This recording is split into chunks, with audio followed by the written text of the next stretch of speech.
Hey, welcome back, Dirtbags. Dirtbag Baseball Talk. Kirk here as always, and great to be back with you for another episode. And again, like always, I'm excited. Another good one coming down the pipe. With this episode, I've got a young man by the name of Drew Avans, and he's a AAA player with the Los Angeles Dodgers, playing with the Oklahoma City Dodgers. And that's part of the cool story. But the other part of it is a creation that him and a guy by the name of Tress Sullivan came up with for helping hitters. And it's called the Rip Grip Pro. And that's what we're here to talk about today. So again, sit back, get that favorite drink like you always do, Dirtbags. And hey, love having you. You know we do it for you. We can't do it without you. So hey, let's get after it. And Drew, welcome to the show. Great to have you, buddy. Thank you. Good to be here. Yeah, good stuff. So you're back in Oklahoma City right now. You just got off a road trip and got an off day? Got an off day, yeah. We got back in last night, and now we're just Mondays are off days, so these are like the days where we just relax a little bit, kick it back. Good. Can't complain. How's the season going so far for you? It's going pretty good. I'm pretty much executing the things I want to execute. Playing my game for the most part. So it's pretty good. Yeah.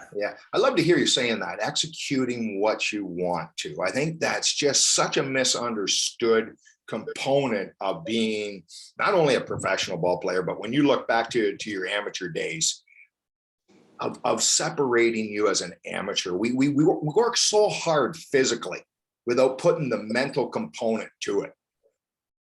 And that's a big part of what Dirtbags is developing you mentally, emotionally, and physically, the whole connection. But if you don't get it mentally, you don't even know what it is you're trying to execute, right?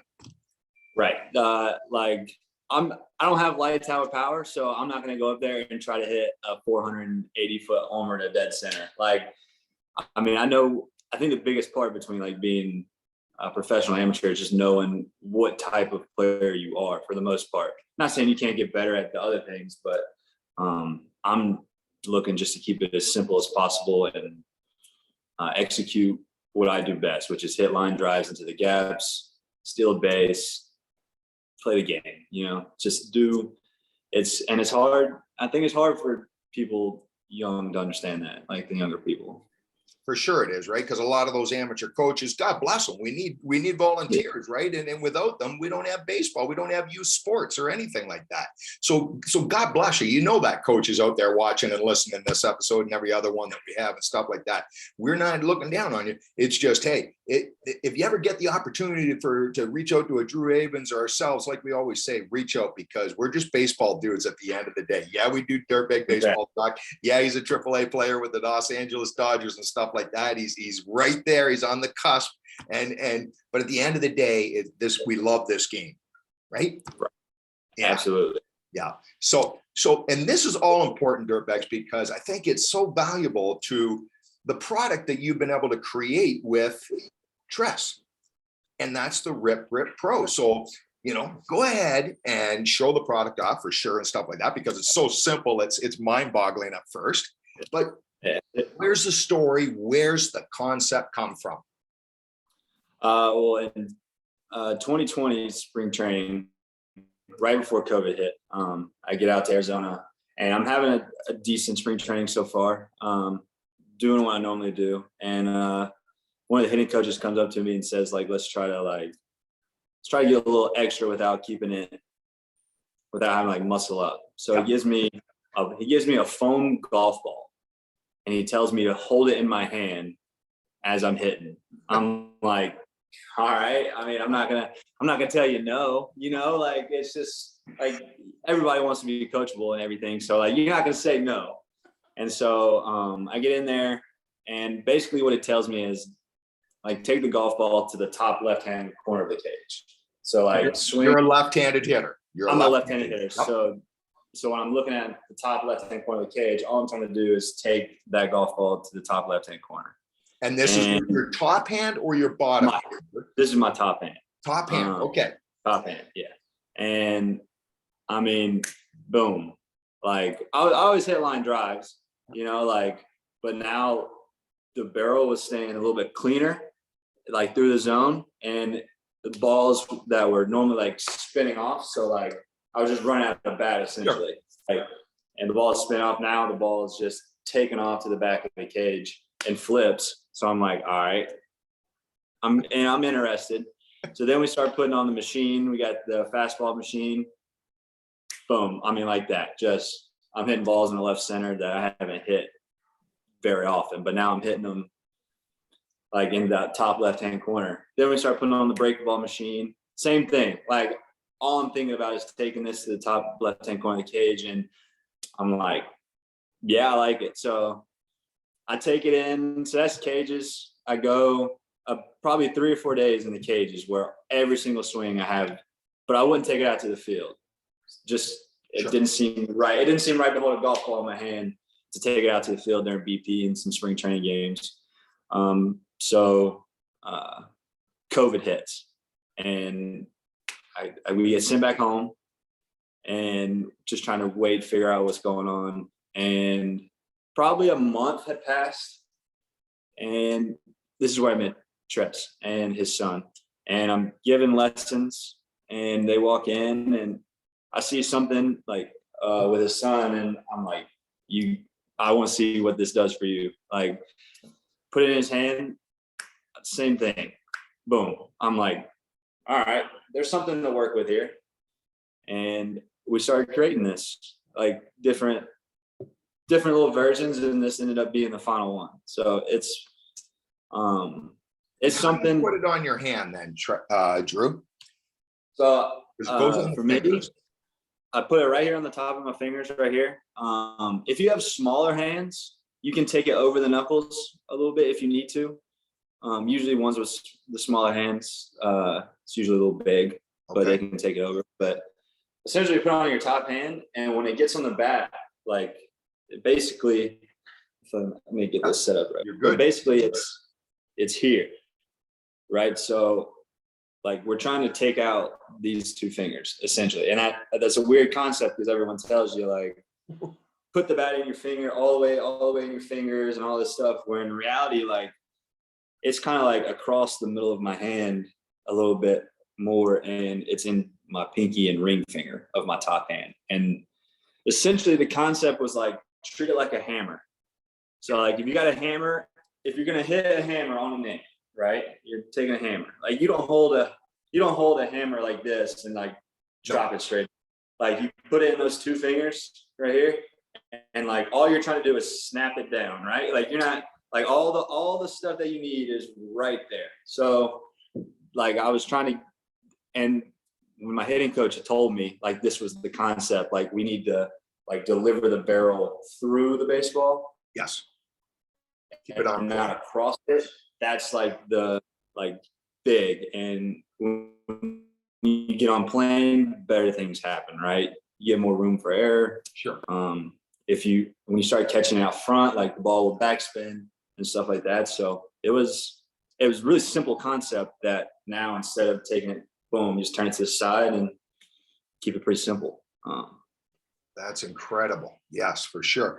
Dirtbags, don't get confused in what he was saying. Yes, it started from the golf ball, but don't just all of a sudden, oh yeah, we're going to throw a golf ball in it, because it's like every other thing. If you don't really understand it, haven't seen it, you're going to do it wrong and you're going to mess your player up. So don't just fall into that trap. The Rip Grip Pro has been designed. How many prototypes did you end up going through to come up with it? I think Tress said about 5 or 6. Yeah. Yeah. It wasn't something like just because you go put a golf ball in your hand doesn't mean that this is going to be like if you start putting pressure in the wrong areas, like you're going to get the same result. So we're trying to like give you the best, like the most simple way to put it on and make it work for you. So it's kind of. Yeah. And that's funny that you would say simple in that, because I just heard that word this weekend and stuff. And it's keeping it simple. It really is keeping it simple. I take it back to, the old plastic bat, ball, and tee when we're all 2 years old from Toys R Us or whatever. Nobody tells you how to swing. They laugh and go, look at little Drew. Good job, man. Great job. And you hit the tee and you pick it up and you get it figured out, don't you? You figure it out. It's when us adults get in there and, oh yeah, we want to be the man and we're the genius. Do this and do that. Mess you up. I love that you said simple, because that's what you're providing them, an opportunity to have a device that, yes, at first I think you would validate that because it's new to you, it does affect you in the short term. Right. But what would you recommend for a daily usage? 20 swings a day, or just use it until you forget it that you're using it? Yeah, I mean, if you like, you put it on, it's gonna feel awkward because everyone tells you like you should hold the bat in your fingers or something like that. Like when you start putting it like, and yeah, it's still in the fingers a little bit, but it's kind of going across the part of my hand. So like, it's gonna feel different. I would say I really, really enjoy using it with my drills, like taking it all the way up until like basically a live arm. Like if like my one-handed drills, got it. As soon as I put two hands on it, got it. And then take it, use it until it feels like it's not even in your hand anymore. And that doesn't mean you need to take 500 swings a day just to get the feel, 25, 30 swings with your work every single day. Like as soon as you take it off, you'll know that something like it won't feel the same. Like it really won't. So it really is a unique concept, because when I first heard it, I was throwing off myself, Dirtbags and that. I was like, I kind of got it, but I'm thinking, oh my God, again, I'm not a big guy by any means or whatever. And just thinking, oh my gosh, I take 2 fingers away. That's what my mind said. I'm taking 2 fingers away from the hitting process. How is this going to work? But you're right. I think what I wasn't really getting, I really want to make sure that you're clear on that, Dirtbags, is that hammer concept that you said about Drew. Once Tress had said that and followed up with me as well, think of that hammer concept. And it's like, yeah, and then it's exactly how you fire a hammer. You take those 2 fingers off because that's what frees it up to really snap through. Right. And stay on its own hammer plane, if you will, the same as the bat plane in there. And the bottom line is, it blew me away. I was like, how something so simple be able to transition your swing to that ability? There's certain things I guess you just don't even maybe try to figure out, because it just works. And that's kind of like baseball. I feel like it's kind of that sport, like you do all the things, like you're doing good, but you always do like one minor adjustment or one thing that just like takes you from, man, like this is good, but now I can really work with that. And that's what this was. Like, I mean, I could always put the bat on the ball. Like the barrel was always going to touch the ball. But now like balls aren't fading off to the side. Like, I mean, the older you get, you realize how much better these guys are in the outfield. And like if you're not hitting true baseballs, they're going to get caught. And it's frustrating sometimes, because like, I mean, I'm hitting the ball hard, but they're just getting caught right at the track. Long fly ball. So, I mean, yeah. Like, so let's get down to seriousness. And again, I know you're a humble guy, but this is a product. This product works, and we, Dirtbags, we're not going to have anything on here that we don't believe in fully ourselves. Not only the product, but the people behind the product. And that's what's great about Drew and Tress, just like so many others that we deal with, is they're quality guys. And I think you can get that from just listening to them talk. So you're in spring training, 2020. What level were you at that time? Were you trying to get to the AAA level, or were you going from single A to AA? What was the mission that year? I had just finished AA. Okay. Second half in AA. And I really wanted to make the AAA roster. Okay. Does this hitting now take you, and I get it. Oh yeah, Kirk just let him on or whatever. And of course he's going to say it got him to AAA, da. No, again, Dirtbags, you can tell by him looking at him. You've heard him long enough already, and that he's not going to BS us right here. So I'm going to ask him point blank. does this hitting principle take you from AA to AAA? Does it give you that extra through the ball power that now drives you either out of the park or off the fences, the power alleys, extends that fly ball, like you said, out of the reach of the outfielder? And that's what you need to get to the AAA level, right? Absolutely. I always found out, like, in AA, I had a decent season in AA. I wouldn't say it was bad by any means, but I was kind of striking out, just running out of bat. Like, all the balls that were hard hit, they were great, but they were just, dumping right in front. Like, wasn't really hitting for doubles or triples or anything like that. We had a small park, so some of the might get a little skewed. And now, but this right here, like, now I'm driving balls in left center. I mean, now I got some opposite field home runs that I hadn't had since I was 13 years old. The way the ball is just carrying enough to get out. But I mean, essentially, for me, it was just that line drive in the left center is now a double. Like, instead of it falling off in the left fielder, like, and for me, like, my hitting approach in general is basically left center. I make minor adjustments here, but I'm looking to drive the ball through the middle of the field with as much speed as I can get. I'm not trying to lift baseballs 480 feet out the center field. Like, I want the barrel in the zone for a long time and let the pitcher make a mistake. So that's the when the pitchers were making. Yep, stay in your strengths, just like you said, and stuff like that. That's for sure. I mean, you're what, 5'10", $195, I think. So you're not small, but you're not Aaron Judge. Right. And absolutely right. I bring that up again. Same thing, Dirtbag, because this is so valuable for your players, your sons, your daughters. If you're a player out there and stuff like that, don't give yourself the old, "Oh, woo is me. I'm not big enough, or I'm not strong enough." No. You got to understand who you are, like Drew said, as a player, and then you start to develop.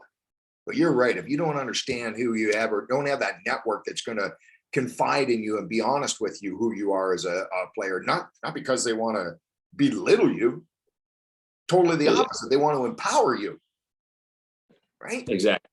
Like, and I've kind of been lucky in that department as far as, like, I don't need anybody to sugarcoat, like, anything for me. You know what I mean? Like, tell me what I'm good at, tell me what I'm bad at, and tell me how I can get better. Like, that's basically what I want to know. Yep. Like, and that's why I think that's how this started, was right here. It's like, yeah, I'm a good player. Like, don't get me wrong. Like, I don't think that I stink or anything like that, but like, but you need to work on this, and this will help you do it. So this is kind of like simple as can be. Like, no sugarcoat, no nothing. So well, the bottom line is, it made you a better player almost instantly, like you said, and now it's made you a better, simple player. Right. What could be better than that? Pretty easy. I mean, hey, hitting and spiking a volleyball, two hardest things in sports to do in the whole world.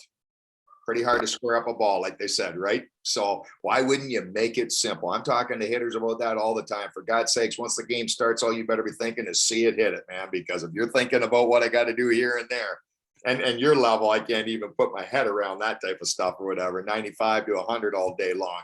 That's good for you, man. So when you're not in season, you're also working with hitters. You do that in the off season, stuff like that. What has been the feedback from the young players that you've been working with and stuff like that? Positive feedback? I'm sure it is, but and again, I'm just trying to give the listeners a bit of an opportunity. Again, do you find does it take a bigger range of time depending on the player? Or is it a lot that sometimes the parents affect the outcome of it because they're like, "Oh, that's not cool. I don't want to do that." Or I mean, for all the, like, lessons and stuff that I come through, most of them use it. Sometimes the parents would be like, "What is it?" Some of them don't want to deal with it, or they're not interested in, like, some parents, like, they might see this and think I'm trying to sell it to them right away. Whereas in in reality, like, I'm just telling you test it out, see if you like it, like see if you can find it. But the biggest feedback I see from it is the ability to hit the ball back up the middle with some pace. Like the younger, probably like 8 to 12 years old, I would say like this is the biggest difference in them hitting a line drive up the middle or them pulling a ground ball. So, and pull, like when you're younger and you hit the ball to shortstop and stuff like that, like you're going to get hits. Like you're going to get hits, but the older you get, high school, it disappears. Like high school, like if you pull a ground ball, I mean, look at the shift now. If you pull a ground ball, you're basically out. So, and I hate pulling ground balls. And this is like another for the younger ones, like this right here, almost pretty much like when they do it right, it pretty much eliminates that in practice. Now, like people are gonna make good pitches, and you're still gonna but this eliminates like in practice. Yeah. So when they do it right, for high school through college, that's where you start seeing like the ball take off a little bit more, like where they got some strength already. Like you see it more as far as that, where like some of them might know how to like drive the ball up the middle, but like they don't hit it as clean. Like they might get it towards the end, or like they got the path to get it there. Then they just need that extra little spot to keep them on the ball, take longer, and keep it going through the right zone. So basically you're saying it takes them from that dying quail to a base hit. Just clean it up. Just clean. Yep. And what Drew's talking about, and I'm talking about right there on the dying quail, for anybody that's not quite old enough to use those terminologies back in my day, that's a one off the bat where it's just that dying quail, just over second and shortstop's head. We used to call them Texas leaguers or whatever and stuff like that. Bleeders, whatever, right? Now we're talking about barreling it up, staying on that plane a little longer and that cleaner. And like you said, hitting those power alleys, hitting the grass and taking off, exploding. Now you got extra base hits instead of just soft singles. Right. And and then the bigger and stronger they get, it takes on its own like. Let's get to the good stuff, brother. I mean, it's all good. I'm messing with you in that, but hey, all seriousness, where do they go? The Rip Grip Pro. Where can they get it? ripgrippro.com. That's the easiest way to get it, especially if you don't live around Louisiana. So that's the easiest way to get out and get it. If I give lessons in the off season, and if you come in for a lesson, I'll always have one on me. So that's the website's the easiest place to get it for sure. Good stuff. Good stuff. And hey, if they want to follow along with your career and stuff like that, where can they follow along? I don't know if you're a big social media guy, and I don't usually like asking that too often or whatever and that, but where would you recommend if they want to follow along with Drew Avans and Oklahoma City Dodgers? Yeah, just follow the accounts on Instagram and Twitter. I have it's just my name, Drew Avans, so it's really not that hard to find if you want to find me on Instagram or Twitter. And then I'm not big in social media, but I have some, and I'll reply to real questions. Like if you just send me stuff to ask me, well, I'll sign this and sign that, I probably won't. But if you have a real question about baseball, I usually answer it, and I usually get a few. So if you have a question about Rip Grip Pro or anything, I have direct messages in my Instagram, and I always check them. So they're more than welcome. Dirtbags, there you go. I told you, man, class act all the way. Just getting to know him, but he's part of the Dirtbag Nation now for sure. And that Drew, and loved having you on and love talking about it. I know we're going to follow up with Trace, his co-creator, on and stuff like that. And how we're following up with Trace is it's important because here's a dad of a young player that, yes, he works with Drew in the off season, but the bottom line was he's totally the opposite. He had no hitting experience. And I think it's really important to you to understand the other half of this combination. So next week we're going to have on Tress, and I'll be talking with him and following up with this, but giving you that perspective from a parent, because hey, Drew and I, we get it. You're always going to be a little hesitant. The next guru or the next big product or whatever, and that Dirtbags, you know I won't do it to you. You know we won't do it to you. We're just not about it. And you know that deep down in your heart, you know it. So, hey, this is a product that works. I think it's around the $20, $22. You know, hey, you can't get better than that. There's no question about it. It's not moldable, but it's a material that's not going to rip on you. It's durable. It's strong. You know what? You put it on and it make it a better hitter at the end of the day. I can guarantee it. Our own Nolan, he's been using it the last few weeks during his summer ball and stuff like that. He's not a true Avans or whatever, and that, but he's playing his summer ball. And that's what he said. It took a little while just to get the concept and the understanding of it and the feel. But it's like you said, it's like we all have trouble with as hitters. It's that opposite field power now that all of a sudden it's like, I don't know where it came from. How does that happen? And some of the opposite power just comes from spinning it better. You know, like if it comes off the back clean, not across, yep, then some right there's half of it right there, if not more. So crazy. And so there you go. There you go. That's why you want to be reaching out to Drew. Just those little tricks and those little, not tricks, but that educated information that he can give you, or maybe your young athlete and player, or your son or daughter, that information to make it all that much clearer. That's invaluable, Dirtbags. Absolutely invaluable. So, Tress, can't thank you enough for being on with us. Can't thank you enough for creating or co-creating a fantastic product that is simple. Like you said, that's the beauty of it. It's simple, but what a change in your swing it makes. Yeah, I mean, the simpler the better, especially the simpler the better, especially when, I mean, baseball is already one of the hardest, if not the hardest. So to dumb it down or make it simpler, I'm always down. So like, I'm always going to do that if there's any way I can do it. Great stuff. Great stuff. So I love it, man. I absolutely loved having you on. You're a cool dude, man. I wish you nothing but the best of luck with the rest of the season. I want to get you, I'd love to have you back on after the season just to talk about it and just some of the aspiration for the off season, a little bit more about the Rip Grip Pro. And again, like I said earlier, welcome to the nation. It's great having you a part of it. And we're excited, dude, for sure. So Dirtbags, make sure you subscribe to us on YouTube at Dirtbag Baseball Nation. Share the message. You know, we're all about telling you what you need to hear, not always what you want to hear, because we want to make sure you've got the best journey possible in this amazing game that's been phenomenal to myself, to Drew so far, and everybody else that is in the network. That's what it's all about. Having a great baseball journey at the end of the day. Isn't that what it's all about?